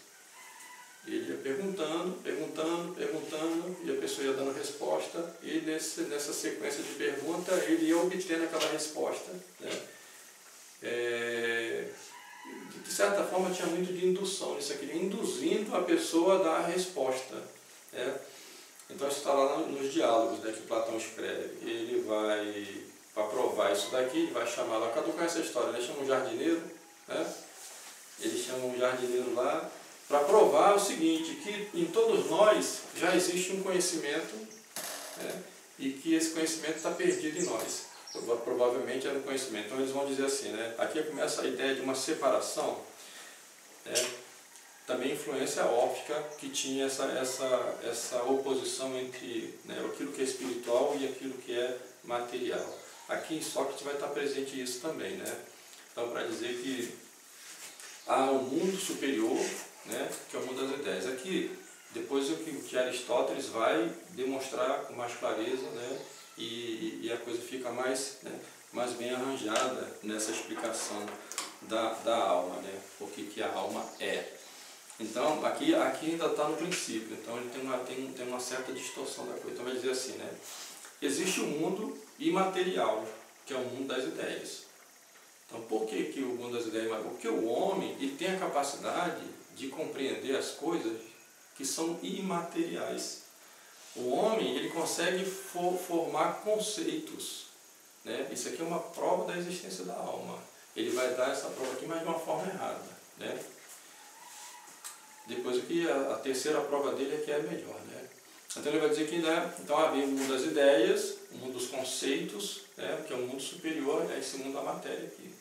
Então quando a gente está nesse mundo aqui, material, alguma coisa daquele mundo das ideias está guardada em nós ali como que adormecido, né? E que então ele através da maiútica, fazendo as perguntas, ele ia fazendo como que a pessoa relembrando um conhecimento que estava esquecido. Você vai ver que a pedagogia moderna é assim também. Pedagogia moderna, a pedagogia libertária, diz exatamente isso, que as crianças já têm conhecimento. Basta lembrar. Né? O professor é um facilitador que vai simplesmente despertar aquele conhecimento que a criança já tem e ela por si só ela vai relembrando. Então tem um pouco dessa doutrina da reminiscência, que vai ser adotada depois pelos neoplatônicos, né? Então, aqui também tem metempsicose, né? Porque é como se a pessoa estivesse relembrando algo de uma vida passada que ela teve, entendeu?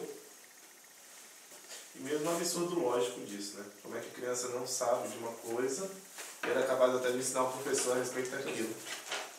Não existe método que possa fazer isso. A razão natural não dá para abarcar isso aqui. A educação parte sempre de ensinar e aprender. Então, alguém que tem um conhecimento prático ou um conhecimento, sei lá, teórico da coisa, ele vai te passar e você vai aprender através da explicação dele. É assim que funciona. Você tem esse negócio de dialogar. O diálogo seria essa maioria maluca aí que você vai se... É mais ou menos nisso que se baseia também o magistério conciliar, nessa ideia de diálogo, isso também. Porque eles estão fundamentados já em toda essa perversidade, né, da pedagogia moderna e dessa noção de torcida de alma. Então, mas a gente entende essas coisas, a gente entende profundamente o que foi o Concílio Vaticano II, entendeu? Quando a gente consegue entender essas coisas aqui. Que a maioria das pessoas, lógico, as pessoas não vão perder tempo para se debruçar sobre essas questões aqui, né? Você vai ver que tem um fundo disso ali também, né? Bom, então, o terceiro argumento do Sócrates é que é o melhor, né? Aí sim, né? Ele vai dar um argumento bom. É o chamado parentesco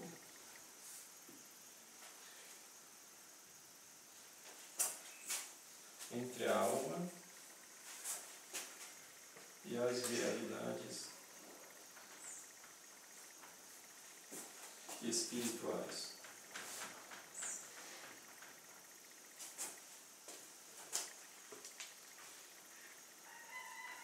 A realidade espiritual,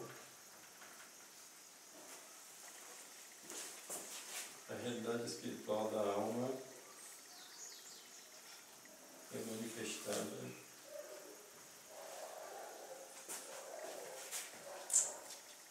pela sua capacidade cognitiva.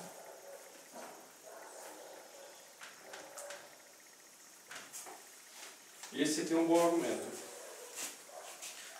porque ele vai dizer que os iguais se atraem, os iguais se reconhecem, né? Ora, existe no homem alguma coisa que não é material. Existe no homem alguma coisa que... Como é que a gente sabe que tem algo no homem que não é material? É a nossa capacidade de formular conceitos e ideias, né? Por exemplo, né? Quando eu vejo um cachorro, né? Eu compreendi o que é um cachorro, independente daquilo que a minha capacidade sensitiva está me demonstrando. Porque eu compreendi o conceito de cachorro, eu compreendi a essência de cachorro, eu compreendi o ser do cachorro, né? Então o ser humano é capaz de formular de forma abstrata um conceito, uma ideia. Isso não é material. Isso não é material. Portanto, isso não pode estar contido naquilo que é material. Isso tem que fazer parte de algo que é imaterial. Então, a nossa capacidade de abstração, de criar conceitos, você veja, por exemplo, a questão da própria escrita, né? O que a escrita é? A escrita é a nossa capacidade de formar conceitos e representar esses conceitos através de símbolos. E quando a gente faz isso, a gente já faz pensando também fora do tempo, porque se a gente escreve, a gente quer, né, registrar algo para além do tempo. Então, por isso que fala que a escrita é um registro, é uma gravação, né? É uma maneira de se perpetuar no tempo também. Então, o homem tem essa capacidade de formular conceitos, né, ideias, por isso que o Sócrates vai falar o mundo das ideias, né? E Platão também vai usar isso, o mundo das ideias como o mundo superior, né? O mundo superior das ideias. Porque esse é o mundo espiritual. E se o homem tem isso no homem, é porque existe algo no homem que não é só matéria, existe algo no homem que também é espiritual. Se o homem tem essa capacidade de formular ideias, formular conceitos, né? Que depois Aristóteles vai explicar isso, né, como os universais. Os universais. Aí nós vamos ver daqui a pouquinho Aristóteles, né? Até que dá para entender? Então é o parentesco, né, entre a alma e as realidades espirituais. Né? As realidades espirituais não têm parentesco com a realidade material. Ela vai ter realidade com alguma outra coisa, né, que tem que ser espiritual como ela. Então, a nossa alma, ela é espiritual. Depois a gente vai ver a diferença entre alma e espírito, né? O quarto argumento dele, já é um pouco na hora que vai tomar o veneno, né? Ele vai falar isso daqui, né? Os discípulos começam a chorar. Ele fala, mas estão chorando por quê? Porque você vai morrer. Aí, deixa eu anotar aqui primeiro.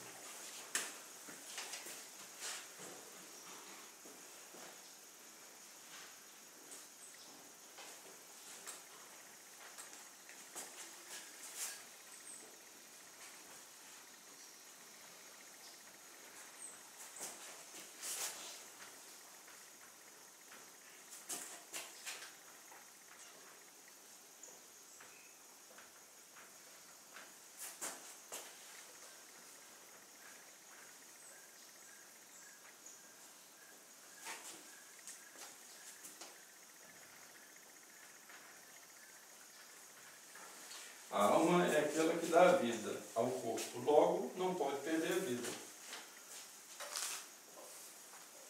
O ser não pode perder aquilo que é próprio.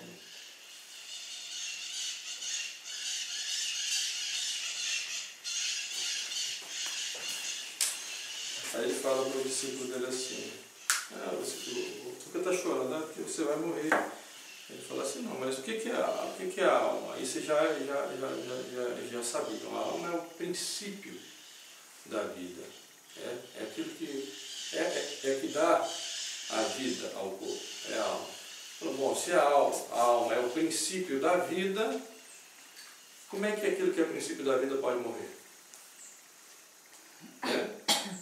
É uma contradição. É uma contradição. Então não é o princípio da vida, se ela morre também. Algo do qual é a própria vida, como ela pode deixar de ser o que ela é. Então ele vai dar esse exemplo, né? o ser não pode perder aquilo que lhe é próprio. Aquilo que é próprio do ser ele não perde. Por exemplo, a água, né? Que a água pode ficar seca. A propriedade fundamental da água é a umidade. Isso ela não pode perder. Entendeu? Então a mesma coisa, né? É a alma. A propriedade fundamental é a vida, portanto, né? Não pode perder isso. Então esse argumento também é bom, né? O argumento de Sócrates. E aí ele vai tomar o veneno e aí ele dizia assim, né? Se a vida fosse só isso daqui, seria bom para os maus. Porque eles não têm nada que, né? Eles não têm que prestar conta de nada do que fizeram. Né? Esse é o tipo de pensamento que só conforta os maus, mas é uma ilusão, né? É impressionante o avanço dos gregos nesse ponto, né? Porque acho que mesmo do povo antes de Cristo, mesmo os hebreus, eles estavam muito apegados à questão material. Né? Mas o avanço, a sofisticação da argumentação do grego é muito grande. Né? Os hebreus tinham a revelação, né? Mas foram perdendo, foram distorcendo a revelação. Por exemplo, nessa questão da imortalidade da alma, já havia um problema na época de Nosso Senhor entre os saduceus e os fariseus. Os saduceus não acreditavam, eram materialistas, né? E o sumo pontífice, que coisa, né? O sumo pontífice, Caifás, Anás, que veio antes dele, né? Não acreditava na vida pós-morte, na imortalidade da alma, eram materialistas, como os papas de hoje. Porque eles mesmos falam isso, né? Um papa igual o Bergoglio, que só fala em justiça social, né? E vamos às periferias, e vamos botar abaixo os muros de imigração e tal. O homem desse está preocupado com vida eterna. Eles são materialistas, né? Eles são materialistas. Então naquela época de Nosso Senhor também era assim, os saduceus, os fariseus não eram, né? Mas os fariseus também corromperam, né, completamente essa doutrina da vinda do Messias. Até que deu para entender então, né? Então é com Sócrates que nós temos um avanço muito grande. Nós estamos falando aqui, Sócrates é século V a.C. Então aqui já há uma compreensão muito clara do que é a alma humana e como é que a gente pode explicar usando aquele raciocínio que eu falei para vocês aqui, né? Que é o raciocínio que curia através das causas, dos efeitos, a gente vai compreendendo a causa, né? Esse raciocínio do Sócrates aqui é a partir disso, a partir dos efeitos, para compreender a causa, né? Agora é claro que isso vai sendo aperfeiçoado depois com Platão, né? E finalmente com Aristóteles, né? Então o Platão, ele era aluno de Sócrates, ele vai compreender essas coisas, mas ainda vai padecer de muitos erros ainda por causa da influência órfica. A influência órfica era muito forte ainda. Então vai ser necessário Aristóteles que vai explicar melhor isso daí, né, para dar uma explicação mais clara para nós. E depois, né, quando as obras de Aristóteles forem resgatadas, porque vai se perder as obras de Aristóteles durante um bom período, e é por isso que os primeiros padres, como Santo Agostinho, né, eles vão ter por referência mais a obra de Platão do que de Aristóteles. Né? Mas o que vai acontecer com o cristianismo? O cristianismo ele vai ter dados da revelação, né? E esses dados da revelação vai fazer com que eles compreendam melhor essa filosofia dos gregos. E vai ver que a filosofia dos gregos ela não é contrária à revelação. E que a doutrina dos gregos, a filosofia grega, ela serve perfeitamente bem para explicar os dados da revelação. Então, por isso que vai haver essa confluência entre a doutrina revelada da igreja, mais a filosofia grega. Então, primeiramente com Platão, e depois o Santo Tomás. Santo Tomás é que vai descobrir Aristóteles. Aristóteles já tinha sido traduzido antes, tal, né? Mas tinha muitas coisas de Aristóteles que estavam muito vagas ainda, e depois Santo Tomás é que vai demonstrar como a filosofia aristotélica ela pode perfeitamente estar em consonância com a revelação. Então quem vai, né, levar isso assim ao ponto máximo, como sempre, vai ser Santo Tomás de Aquino. Então Santo Tomás de Aquino vai resolver definitivamente esse problema da alma humana, da imortalidade da alma, coisa que já não era mais nem para estar se discutindo mais isso. Né? Porque já estava resolvido o problema. Então, para que as pessoas ficam, né, Mas é que as pessoas querem acreditar no que é irracional, no que é absurdo e tal, né? E também sempre a ideia eterna de progresso, né? Acha que não dá trabalho. Não quer prestar conta, outros odeiam a existência, né? Não quer prestar conta das suas ações, né? Com Deus e tal. Porque essas coisas a gente vai saber pela revelação. Depois eu vou falar sobre como é que é essa confluência da revelação com essa filosofia, né? Filosofia. Então nós vamos chegar lá em Aristóteles. Né? Pode apagar agora aqui?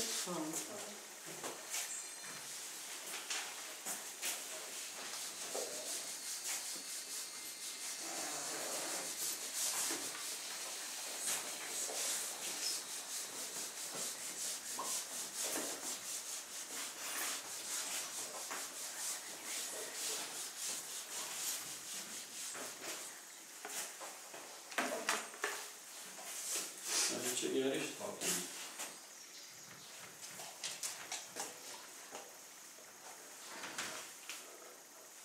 Aristóteles vai desenvolver, né, a doutrina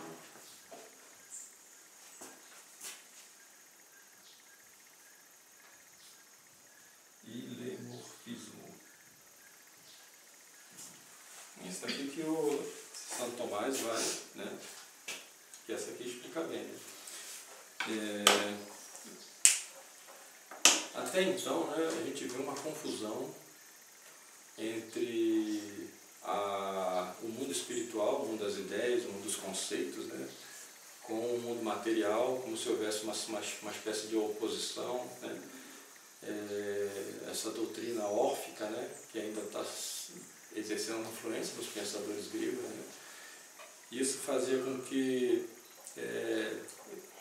pensar de forma individual para cada ser, né? Isso aqui é fundamental para o católico entender, né? Porque aquela pergunta que eu fiz lá no começo, né? Se a minha alma é imortal, como vai ser essa minha existência depois da minha morte? Né? Eu vou ser a mesma pessoa? Vou continuar sendo a mesma pessoa? Porque essa confusão da doutrina órfica, que fazia essa espécie de oposição entre o mundo das ideias espiritual e o mundo material, né?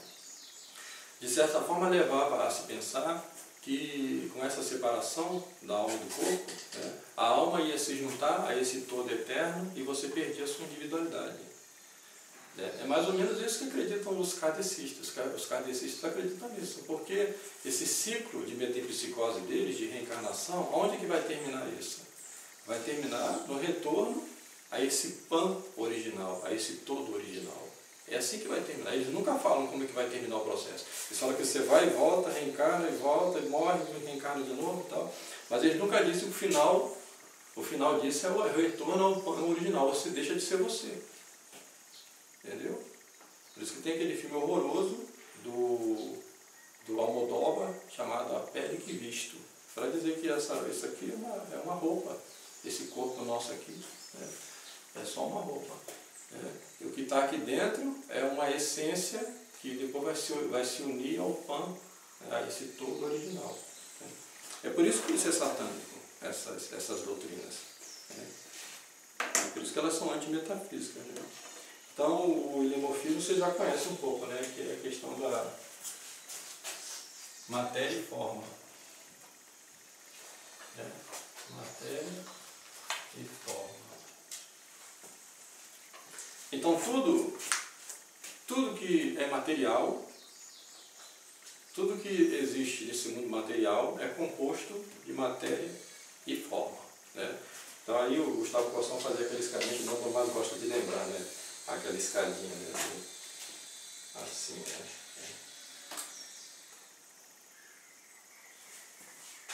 Então aqui nós temos, né, os minerais ou inorgânicos, né? Aqui nós temos os vegetais, os animais, os homens, os anjos e Deus. Aqui são, né, espirituais. E aqui são os orgânicos.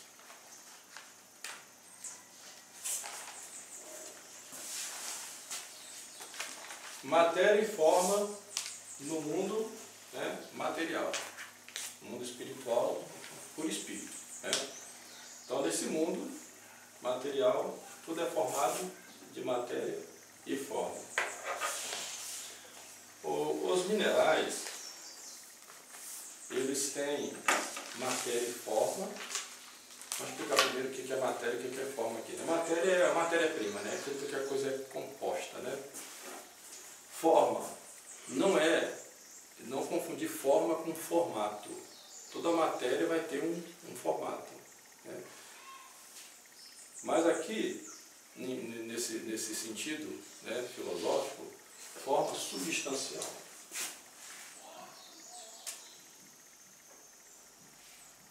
Forma substancial é o que o ser é. É a essência do ser, o que o ser é.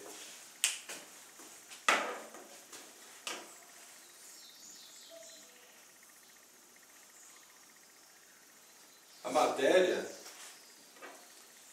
é algo que está em potência. A matéria se transforma. Né?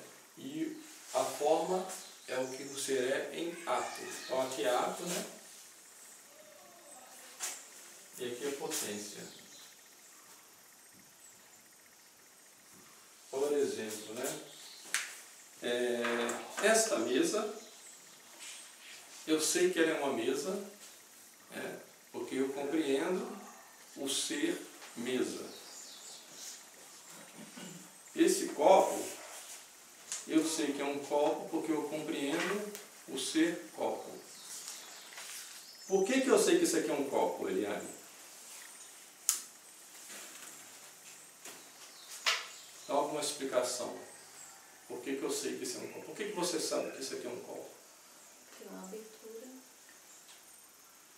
Então lá, vamos seguindo. Não tem tampa. Não poderia ser garrafa. Não pode ter tampa também. Então você está vendo que não depende do formato. Né? Tá vendo? Forma e formato são coisas diferentes. Esse aqui é um copo, mas ele tem um formato. Né? E também ele tem uma matéria. Esse aqui é de plástico. Mas ele pode ser de vidro. O copo não precisa ser redondo. Ele pode ser quadrado também. Né? Mas como é que eu sei que é um copo? Porque aquelas propriedades que fazem dele um copo eu consigo compreender. Mesmo se for um copo de alumínio, um copo de vidro, um copo de plástico, para mim continua sendo um copo, né? Porque tem a função de copo. Então isso é o que nós chamamos de forma, é a forma substancial, é o que faz isso aqui ser copo, é que faz o ser o que ele é. Deu para entender o exemplo? A mesma coisa a mesa, né? Isso aqui é uma mesa, eu compreendi o ser mesa. É a forma substancial mesa, né? Independente da matéria da qual é composta, da forma como essa matéria está arranjada. A forma como a matéria se arranja, nós chamamos de formato. Né? Então, a matéria dessa mesa é a... Aqui é madeira mesmo? Mais ou menos uma coisa parecida, né? A matéria é a madeira, mas a forma é mesa. Forma substancial é mesa. Né? Então, a matéria é potência, porque essa madeira aqui eu posso transformar em outra coisa. Então ela está em potência, porque potência significa isso, né? É a mudança, é esse movimento de todas as coisas que existem, né, nesse mundo material, elas estão em transformação, né, constante, né, em mudança. Então, a matéria disso aqui é a madeira potência. E o que esta madeira nesse momento é aqui é uma mesa. Então, em ato, ela é uma mesa. Então, é a forma substancial. Os minerais, eles têm matéria e forma, mas eles não têm a forma substancial. Eles têm a forma, né, como aquela matéria está organizada. Então, por exemplo, se eu vejo uma pedra, né? E vocês vão entender porque que não tem forma substancial. Uma pedra é algo que existe, né? É algo material, mas não tem a vida. Entendeu? Se tudo tivesse forma substancial, tudo seria vivo. Então o que falta para a pedra? Para que a pedra tenha vida? Substância. Essa substância então nós chamamos de Ser. o ser. E o que nós estamos falando aqui que é o ser? Que faz a coisa ser o que ela é? É a alma, exatamente. Então aqui, né, os seres inorgânicos não têm alma.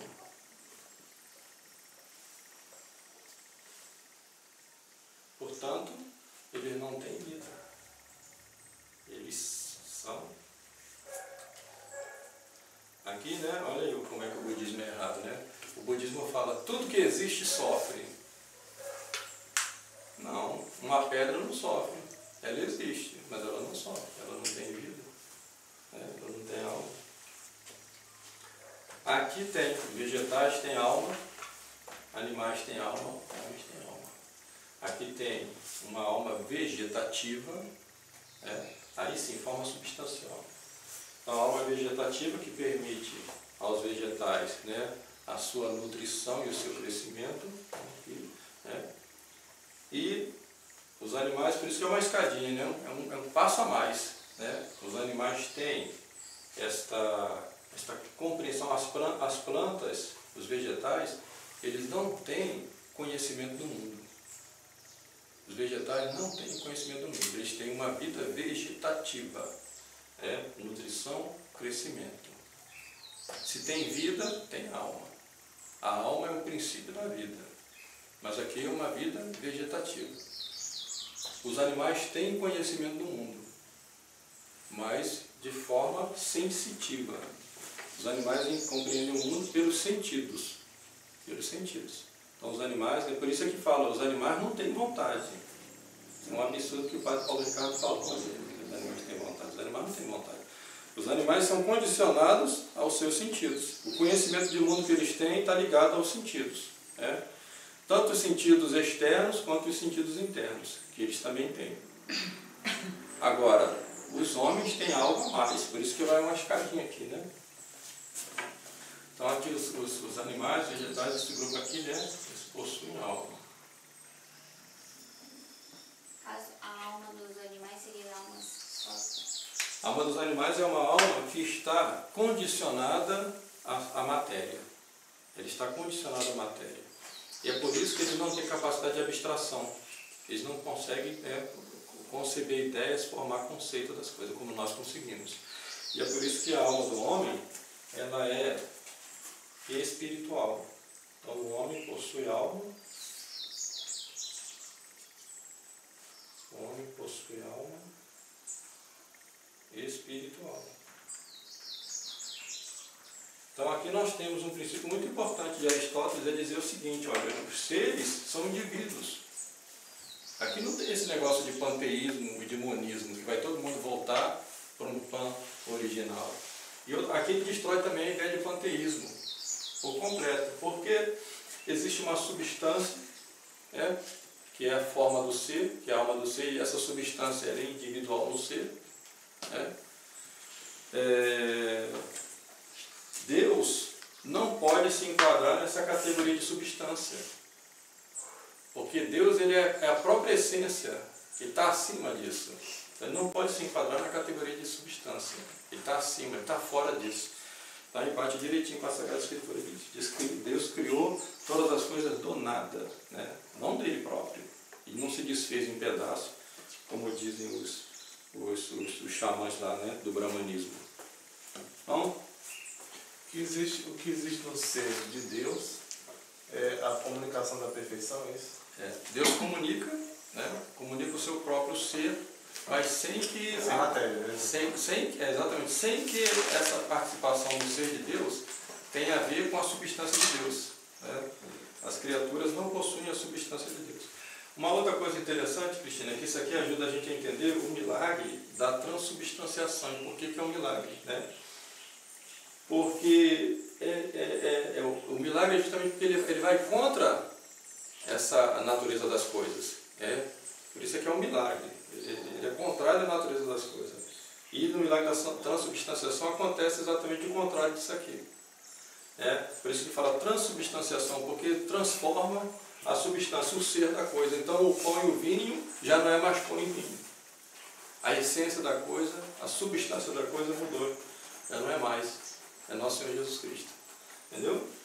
Matéria permanece. A matéria não mudou, mas aqui mudou. Então isso aí vai ajudar vocês a explicar também a questão da transubstanciação. E como é que a doutrina aristotélica ela não é contrária. Né? Agora, Aristóteles chega a isso aqui, né?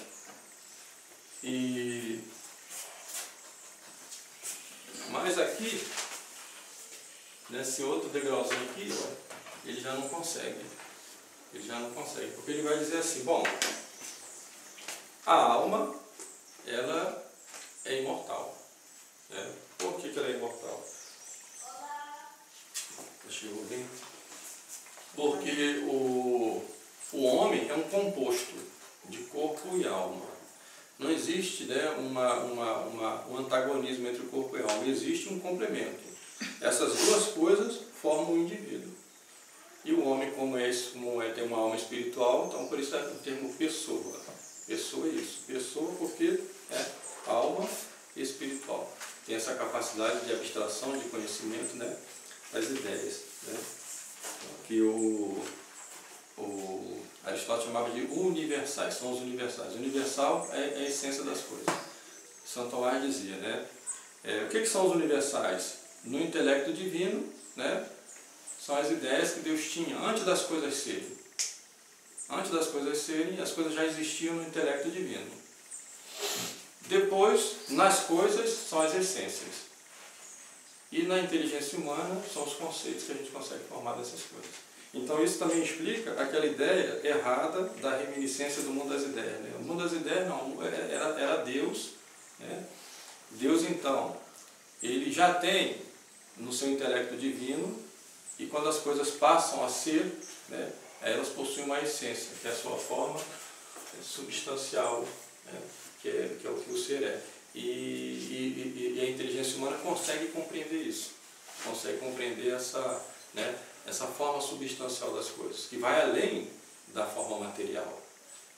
Então o ser humano consegue entender o que as coisas são. Como o professor Nogueira dá um exemplo interessante, que ele fala do homem racional. O que é o homem? Um homem é um animal racional. Quando eu digo isso, eu já fiz essa abstração toda, né, e já compreendi a essência do homem. Porque se eu falo que o homem é só um animal, eu posso perceber isso através dos meus sentidos. Os animais compreendem também, né, têm esse conhecimento da realidade pelos seus sentidos. Mas quando eu falo que o homem é um ser racional, aí já é algo mais. Né? O que é racional? Racional é um conceito, é uma ideia, né? É uma ideia abstrata. Né? Então nós somos capazes de formular vários conceitos, várias ideias que são abstratas, mas que explicam, né, uma realidade. Né? Por exemplo, quando eu falo felicidade, né? Felicidade é possível pelos sentidos, né? Essa é uma ideia, um conceito, né? Um conceito abstrato, mas que a gente consegue compreender a essência disso. Bom, aqui o Aristóteles ele vai, né, chegar até determinado ponto do qual ele não consegue passar mais, porque o que faltava para ele? Faltavam os dados da revelação. Então fala, bom, se o corpo se corrompe, por que o corpo se corrompe? Porque o corpo ele é composto de partes. Né? O corpo é feito de partes, cabeça, tronco, membros, né? Tudo que é matéria é composto de partes. Por isso que fala que composto, né? Formado de partes. Com a morte, essas partes vão se separando. Então vai havendo uma corrupção, né? Uma degradação da matéria. Com a alma não pode acontecer isso. A alma não é composta como o corpo, que ela é espírito, ela é espiritual. Então, logo, a alma não pode morrer. A alma permanece. A alma não morre. É o princípio da vida, não pode morrer, como dizia Sócrates. Né? Então a pergunta era, bom, e o que acontece então com a alma depois da morte? Então, para essa pergunta, o Aristóteles não tinha resposta. É preciso vir a revelação para dizer o que vai acontecer. E alguém fala que ele ainda assim conseguiu chegar num ponto assim que nenhum outro tinha chegado. Né? Que foram algumas pressuposições a esse respeito, mas muita coisa muito válida. E depois dele vai vir só uma decadência crescente, né? Porque assim, o homem tem essa tendência de voltar, né, para os seus erros antigos. Né? Como foi o caso da Idade Média, quando parecia que estava tudo, né? Aí o homem vai com esse desejo de voltar para os erros antigos, vai vir o humanismo, né? De voltar para todos os erros antigos. E como aquela comparação que se faz com um cachorro que vomitou e depois volta para lamber o vômito. É assim, o ser humano sempre vai fazer isso, né? Por causa do pecado original. Aí volta todos aqueles erros antigos e estão aí até hoje. E a igreja que combatia isso, né, para mostrar, né, a clareza do raciocínio, para explicar a nossa fé, a igreja vai aderir aos erros modernos. É isso que acontece. Vai aderir aos erros modernos. Não a igreja, mas a hierarquia da igreja. Né? Então, vai ser a São Tomás que vai depois dar a explicação, né, sobre essa questão da alma e o que acontece com a alma. Então, ele vai dizer uma coisa muito interessante. Né? Porque, bom, uma coisa é certa, Aristóteles dizia, que como a alma, o homem, a pessoa, né, ela é formada por alma e corpo, né? Ora, essas duas coisas estão associadas. Por quê? Porque para a gente compreender a essência das coisas e formar ideias abstratas, e a nossa alma faz isso, né? A gente precisa do corpo, porque o corpo, pelos nossos sentidos, a gente consegue formular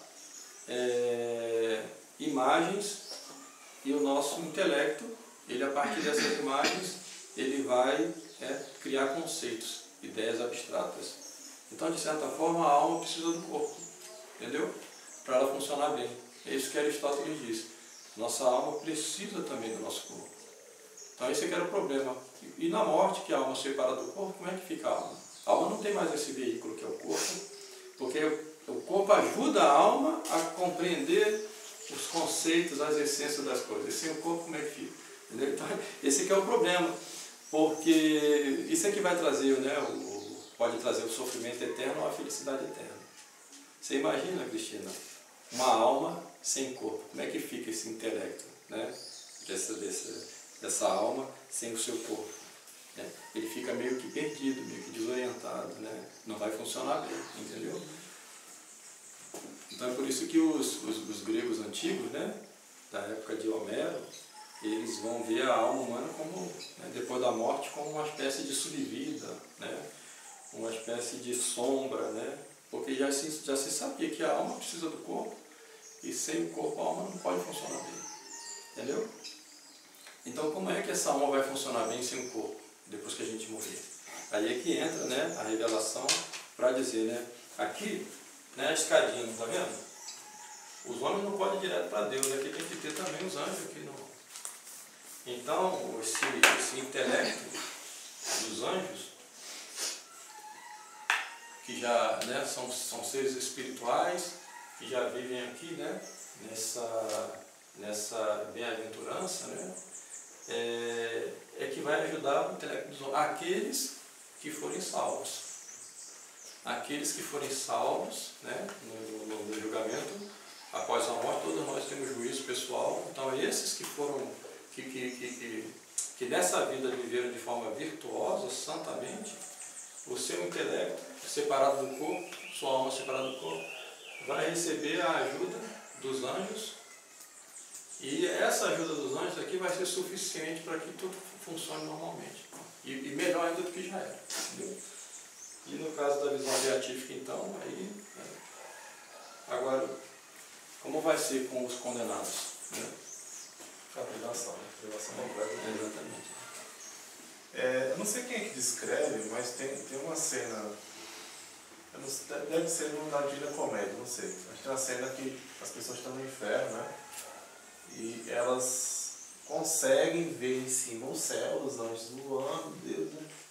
Só que elas não alcançam isso, há uma distância que separa elas e Deus. Então essa privação é uma tortura para elas. E como não há caridade, né? Não há meio de superar isso. Propriamente a coisa vira inferno, como não há caridade. Não há medo de superar nada. Que era uma pergunta que se fazia também antes, né? Era isso, né? Se quando morre a pessoa, né? A alma tem conhecimento, tem essa noção de que morreu, de tal, né? E a resposta é sim, sabe sim, entendeu? Sabe que morreu, até porque tem um juízo, né? Logo após a morte tem um juízo particular. E é um ser inteligente. Para os espíritas, né? Dessa doutrina da metempsicose, alguns não sabem. E aí esses que não sabem ficam lá no umbral. Para eles não existe inferno, né? Não existe inferno, porque não pode ter condenação eterna nem salvação eterna. No final das contas, todos vão para o plano, né? Para o plano divino. Então, os que não aceitam a morte, eles vão ter que ficar sofrendo um pouquinho lá no umbral, para depois reencarnar e recomeçar tudo de novo. Quer dizer, é uma coisa irracional. Se perguntar para um deles assim, qual é a explicação racional para isso aí? Lógica para isso aí? Não tem. Né? Aqui nós temos. Né? Nós temos. Tudo bem? Deu para entender ou ficou tudo confuso isso aí? Não. A gente pode encerrar, né?